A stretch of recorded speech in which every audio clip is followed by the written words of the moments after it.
Voilà, donc bienvenue en tout cas à Vaison, la Gauloise.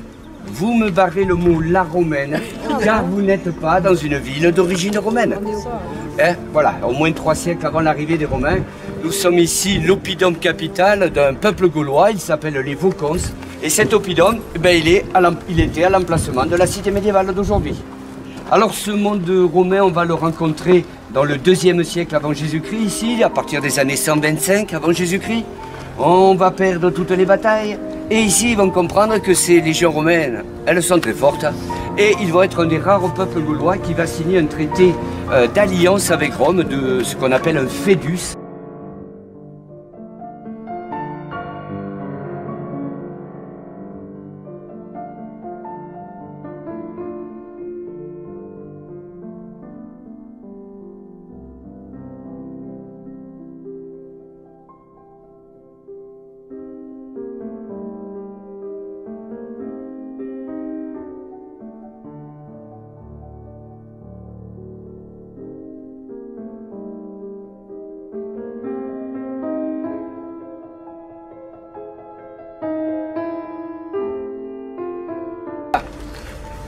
Alors cette statue, vous avez un personnage avec une toge. À la main droite, il tient un maillet, un genre de marteau.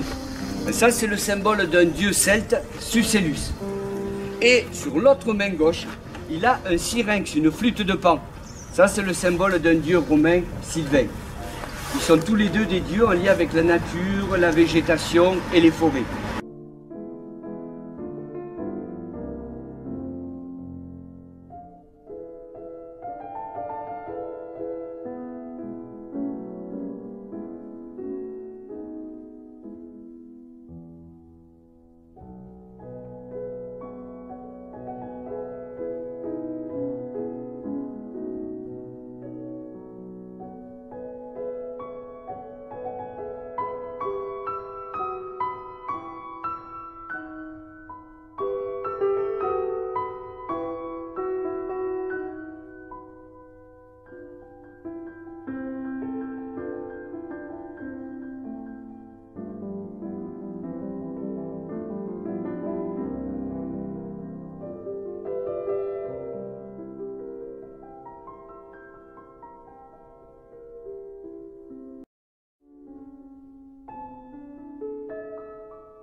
Vous avez du poivre, de la coriandre.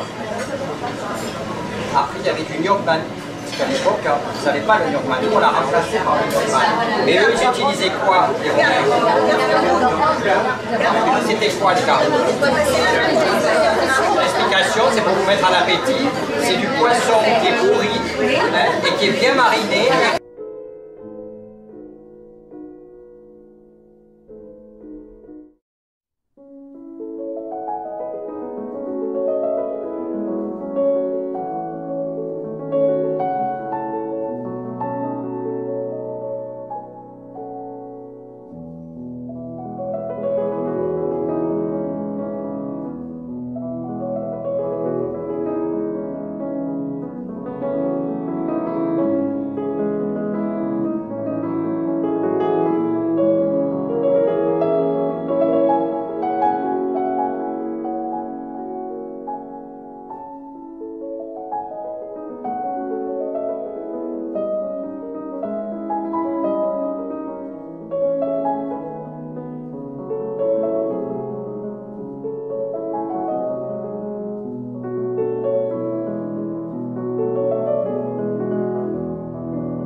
Les jeux des osselets. Un jeu, voilà, très largement représenté à l'époque, qui est un jeu joué par les filles comme par les garçons, Alors pour ceux qui ont joué, hein, il faut en attraper un, il faut en attraper deux, il faut les faire passer sous un pont. Bref, on les garde sur le dessus de la main, ce jeu d'adresse. Mais les garçons s'en servaient et on trouve un jeu où les garçons se servaient des osselets comme des dés. Parce qu'en fait, un osselet, il peut tomber sur 4 faces différentes, qui n'ont pas la même forme. Il y en a en creux, il y en a au contraire en concave. C'est y donner 4 valeurs différentes à ces 4 faces hypothétiques où l'osselet pouvait s'arrêter. C'était ou du bois ou de la pierre simple, on chauffait. Et puis surtout, quand mon maître allait s'asseoir ici et qu'il allait tremper son tersorium, ben ici c'est l'arrivée où arrivait l'eau propre. Donc là on était sûr qu'il est de l'eau propre. Parce que s'il est là-bas au bout et que tout est occupé...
Vous voyez ces petites fenêtres à arc de plein cintre qui ont été bouchées. Et ensuite, on a 3 ouvertures qui nous paraissent plus récentes. Et notamment, ces 3 ouvertures, on y découvre des pierres avec pourtant des marques. Ces marques, elles apparaissent au 12e et jusqu'au début du 13e, milieu 13e, on va dire, pas plus. Après, ça redisparaît. Donc, le hic, c'est que cette voûte de pierre, elle a un poids énorme. Donc avec le risque, c'est de faire écarter les murs. De par la pression du toit, les murs peuvent s'écarter. Et pour éviter que les murs s'écartent, ils vont coller ces énormes contreforts, ces énormes piliers contre les murs du 11e pour empêcher que, à cause du poids de toute la voûte, cela s'écarte.